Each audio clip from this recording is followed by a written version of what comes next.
अस्सलामुअलैकुम, आदाब। कैसे हैं आप लोग? तो अभी हम बिहार शरीफ में हैं। हमारे एक तरफ सैफ भाई हैं, दूसरी तरफ सलमान भाई हैं। तो अभी हम बिहार शरीफ शॉर्ट ट्रिप पे आए हैं। तो ये दोनों भाई हमें यहाँ पर मदद कर रहे हैं बिहार शरीफ को एक्सप्लोर करने के लिए, घूमने के लिए। तो हम यहाँ पर अभी एक स्कूल में हैं जिसका नाम है नालंदा कॉलेजिएट स्कूल। 1869 या कब का स्कूल है? 1867 का स्कूल है। तो काफ़ी पुराना स्कूल है। तो उसी के कैंपस अभी हम निकले हैं। तो बिहार शरीफ के कुछ अलग अलग इलाके में हम जाएंगे। तो बहुत ज़्यादा जगह हम नहीं जा सकते हैं क्योंकि हमारे पास वक्त कम है। तो हम चलते हैं, तो आप हमारे साथ बने रहें। तो हमारे इस सफ़र की शुरुआत होती है बिहार शरीफ के एक मशहूर बुज़ुर्ग हज़रत मखदूम चरमपोश के आस्थाने से। ये वही आस्थाना है जहाँ बादशाह फ़िरोज़ शाह तुगलक ने ख़ुद हाज़िरी दी थी।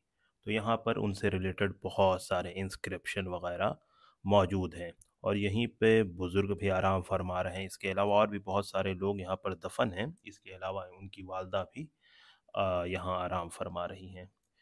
और यहाँ पे आस-पास में बहुत सारे मज़ारात हैं। आपको बताते चलें कि बिहार शरीफ में जो बड़े पीर हैं, जो बड़े बुज़ुर्ग हैं, हज़रत शरफ़ुद्दीन यहिया मनेरी, ये उनके रिश्ते में खलेरे भाई होते हैं। तो यहाँ पर थोड़ी देर रुकने के बाद, यहाँ पर की कुछ चीज़ों का डॉक्यूमेंटेशन करने के बाद, हम इसी आस्थाने की बाईं जानिब एक स्कूल है और एक मदरसा है, जिसे मदरसा कौमिया के नाम से जाना जाता है और स्कूल का नाम नेशनल स्कूल है। तो हम वहाँ जाते हैं और इस स्कूल की बुनियाद 1912 में पड़ी थी। तो इसके बारे में हमने 1919 की एक किताब में पढ़ा था। तो मेरी ख्वाहिश थी कि जब मैं बिहार शरीफ जाऊँ तो मैं इस स्कूल और इस मदरसे को देखूँ। तो मैं यहाँ गया तो एक ही कैंपस में स्कूल और मदरसा दोनों चल रहा था। तो फिर मैंने यहाँ पर जो टीचर हैं उनसे मुलाकात की, उनसे मिला और फिर मैंने उनसे बात की और स्कूल और मदरसा दोनों देखा। तो इमारत पुरानी है और ख़ूबसूरत इमारत है। आज से 100 साल पहले बनी है, तो उस हिसाब की चीज़ें इसमें है मौजूद। जिस वक्त इस मदरसे की बुनियाद डाली गई थी 1912 में, तब इस मदरसे का नाम मदरसा इब्तदाइया कौमिया मोमिनिया था और इसे नूर भाई करके दो भाई होते थे, उन्होंने क़ायम किया था। और उस ज़माने में ये मदरसा कोएड था, यानी लड़के और लड़कियां दोनों इस मदरसे में पढ़ा करते थे और गांव के लोग, आस पड़ोस के लोग इसे पैसा दिया करते थे, यानी इसका सारा अखराजात वो उठाया करते थे। तो आज के दिन में इस मदरसे के साथ इसके कैंपस में एक स्कूल भी खुल गया है और साथ में बगल में ही एक और स्कूल, जो कौमिया वर्ड से होकर नेशनल स्कूल अब कहलाता है। तो ये इसकी एक बेसिक तारीख़ है। इसके बाद हम यहाँ से बाहर निकलते हैं। फिर हमें बताया गया कि इसी से थोड़ी दूर और आगे बढ़ने पर एक पुरानी चीज़ है, जिसके बारे में ये माना जाता है कि उसे मुग़लों के दौर में बनाया गया और वो जो जगह है वो ख़ुद कहलाता है मुग़ल कुआँ। तो आजकल जान ही रहे हैं जिस तरह से सारे हेरिटेज को बर्बाद किया जा रहा है, तो ये भी पूरी तरह से बर्बाद है और इसे भी तोड़ा गया है। तो फ़िलहाल इसे संरक्षित करने के लिए बाउंड्री वाउंड्री कर दी गई, लेकिन क्या एग्जैक्टली ये इमारत है, क्या थी, इसके बारे में नहीं पता। तो उसे देखने के बाद हम फिर वहाँ से लौट जाते हैं और फिर हमें दो तीन चीज़ों की तलाश थी। उसमें एक सबसे अहम तलाश थी, एक इंसान थे जिनके बारे में हमें पता चला था कि वो ऑनररी मजिस्ट्रेट थे। तो उनकी तलाश में हम पहुंचते हैं। तो उनके बारे में बताया गया था कि सोगरा स्कूल के पास ही उनका मकान है। तो हम सोगरा स्कूल की जानिब जाते हैं। चूँकि संडे था और त्यौहार का टाइम था, तो स्कूल बंद था। तो फिर वहाँ पर हम लोगों से उनके बारे में पता करते हैं, उनके बारे में पूछते हैं। तो ये जो जगह थी ये कहलाता था कागज़ी मोहल्ला। तो वहाँ पे लोगों ने बताया कि शायद ये वहाँ पे होंगे, वहाँ पे उनका मकान हो सकता है, लेकिन वो मुझे नहीं मिले। तो फिर वहीं पे कागज़ी मोहल्ले में एक बहुत ही खूबसूरत और बहुत ही कदीमी, एक बहुत ही पुरानी मस्जिद है और इस मस्जिद में इंस्क्रिप्शन वगैरह भी लगा हुआ है, जिससे ये पता चल रहा था कि ये मस्जिद काफ़ी पुरानी है। इसके बारे में भी हमने पढ़ा था। तो हम आपको उसके बारे में भी बताते चले कि ये मस्जिद कब बनी है। इस मस्जिद को बुखारी मस्जिद के नाम से जाना जाता है, जो बिहार शरीफ की तारीख़ी मस्जिद है। चूँकि मैंने इस मस्जिद के बारे में पढ़ रखा था कि इस मस्जिद को 1608 के आसपास में बनवाया गया है और इसमें इंस्क्रिप्शन लगा हुआ है, तो मैंने कोशिश की उस इंस्क्रिप्शन को ढूँढने की। तो सबसे पहले मैं मुअज़्ज़िन साहब के पास गया, तो उन्होंने कहा कि उनके पास चाबी नहीं है और अंदर के मस्जिद के हिस्से की चाबी इमाम साहब खुद लेकर चले गए हैं। फिर मैंने कहा इमाम साहब से बात करवा दीजिए, तो उन्होंने कहा नहीं, अब वो 1 हफ़्ते बाद आएँगे। तो इस तरह से मुझे मस्जिद का इंस्क्रिप्शन देखने को नहीं दिया गया, जो मेरे लिए बहुत ही अजीब-ओ-गरीब स्थिति इसलिए थी कि मैं बहुत दूर से स्पेशली इस मस्जिद को देखने के लिए वहाँ पर पहुँचा था। तो इस तरह की चीज़ें होती रहती हैं। बहरहाल यहाँ से हम निकल कर आगे उस इंसान की तलाश में पहुँचे जिसकी वजह कर हम इस रोड पर भी आए थे।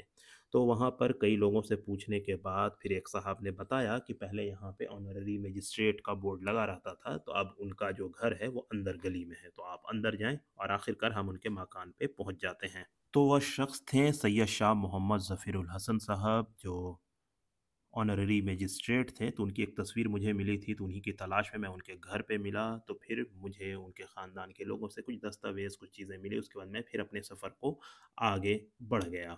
फिर मैं रास्ते में बिहार शरीफ के अलग अलग मोहल्ले में घूमता हुआ, अलग अलग चीज़ों को डिस्कवर करता हुआ, अलग अलग चीज़ों को देखता हुआ, उसका डॉक्यूमेंटेशन करता हुआ पहुँचता हूँ बिहार शरीफ के सोगरा वक्फ स्टेट की जानिब।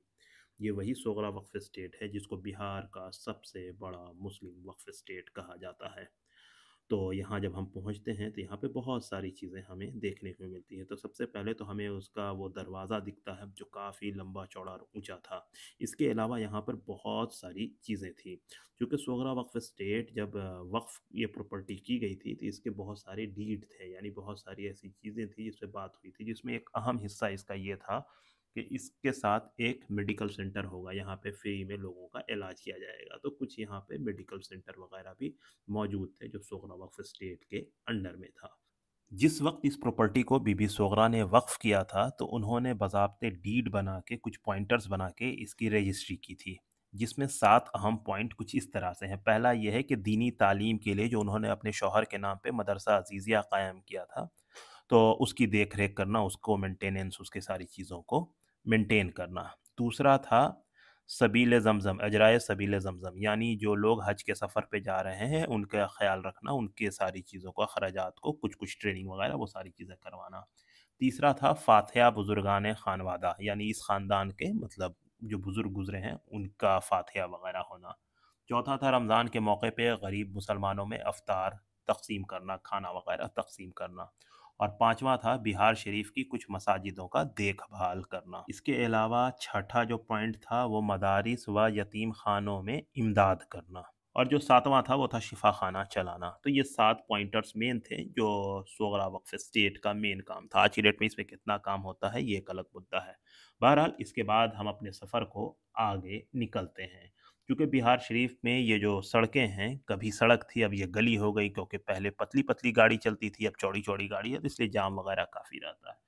तो वहाँ पर हम जब जा रहे थे तो हमने कई चीज़ों का डॉक्यूमेंटेशन किया। वहीं पे हमें एक दरवाज़ा दिखा जिसके ऊपर खान बहादुर सैयद मोहम्मद नूर लिखा हुआ था। तो काफ़ी इंटरेस्टिंग लगा, तो हमने वहाँ भी कोशिश की कि कुछ लोगों से बात करें। तो पता चला कि जो फैमिली वाले हैं वो वहाँ पे हैं नहीं। तो बड़ी मुश्किल से उनका नंबर मिला, फिर हमने उनसे बात की, लेकिन अभी उनके बारे में कोई मज़ीद जानकारी हमें नहीं मिल सकी है। तो हम कोशिश कर रहे हैं कि नूर साहब के बारे में अगर कुछ मिल जाए तो आपके दरमियान हम वो पेश करें। इसके बाद हम आगे और बढ़ते हैं, और इस दौरान हमने बहुत सारी चीज़ों का डॉक्यूमेंटेशन किया। तो चलिए हमने क्या देखा आपको दिखाते हैं। इसके बाद हम बिहार शरीफ के बड़ी खानका मोहल्ले से होते हुए आगे बढ़ते हैं, जहाँ पे हमें हज़रत शरफुद्दीन यहिया मनीरी का पहला चिल्ला गाह भी दिखता है, जहाँ पे हज़रत ने इबादत की। वहीं पे पास में एक मस्जिद भी थी। उसके बाद हम आगे बढ़ते हुए मोहल्ला गगन दीवान की जानिब जाते हैं। तो मोहल्ला गगन दीवान, बीच से एक सड़क गुजरती है, एक जानिब बहुत सारे माज़ार मकबरे हैं, बेसिकली वो एक कब्रिस्तान है। और उसी कब्रिस्तान के ऊंचाई पर, चोटी पर एक खूबसूरत सी मस्जिद भी है, मस्जिद आबाद है, वहाँ नमाज होती है। तो फिर हम वहाँ पे भी गए, वहाँ पर भी हमने बेसिक डॉक्यूमेंटेशन करने की कोशिश की। तो वहाँ पे भी बहुत सारे बुज़ुर्ग आराम फरमा रहे हैं और बहुत सारे लोगों की मज़ार है। और वो जो जगह है एक टीले के ऊपर है, तो उससे आसपास का इलाका बड़ी साफ़ सुथरे से हमें दिख रहा था।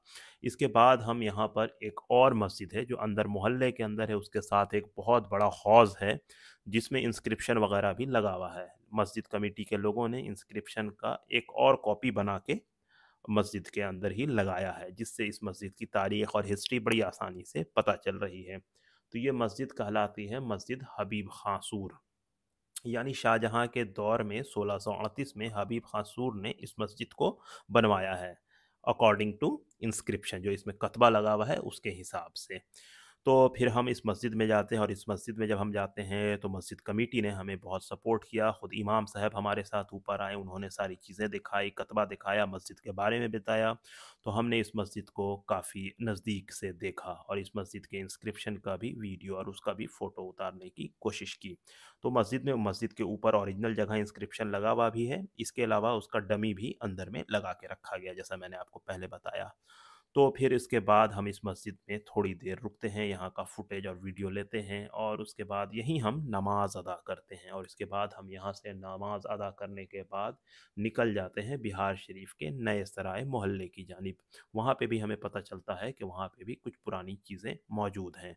तो फिर हम वहाँ जाते हैं और वहाँ हम मुनीरुर रहमान साहब की मदद से बीबी अल्लाह बांदी वक्फ स्टेट को देखते हैं और वहाँ पर बहुत सारी चीज़ों को देखने के बाद वहाँ लगे हुए कुछ इंस्क्रिप्शन को देखते हैं, वहाँ की मस्जिद में जाते हैं और फिर उसके बाद हम वहाँ से निकल कर नई सराय से थोड़ी सी आगे हज़रत फ़ज़लुल्लाह गोसाई के आस्थाने की जानिब जाते हैं और वहाँ पे बहुत सारे इंस्क्रिप्शन अलग अलग दौर के थे। कुछ इंस्क्रिप्शन सल्तनत पीरियड यानी दिल्ली सल्तनत के दौर के थे, कुछ शर्क़ी डायनेस्टी के दौर के थे, कुछ मुग़ल डायनेस्टी से भी पहले के थे। तो यानी वहाँ पे 4-5 इंस्क्रिप्शन मौजूद थे, तो वो सारे इंस्क्रिप्शन बेसिकली प्री मुग़ल थे, तो जो हज़रत फ़ज़लुल्लाह गोसाई के आस्थाने के इर्द-गिर्द ही मौजूद थी। तो इन सारी चीज़ों को देखने के बाद हम आखिरकार अपने बिहार शरीफ के इस सफ़र को इख्तिताम देते हैं, यानी ये सफ़र हमारा यहीं पर एंड हो जाता है और फिर हम इस सफ़र को फिर कभी आगे शुरू करेंगे।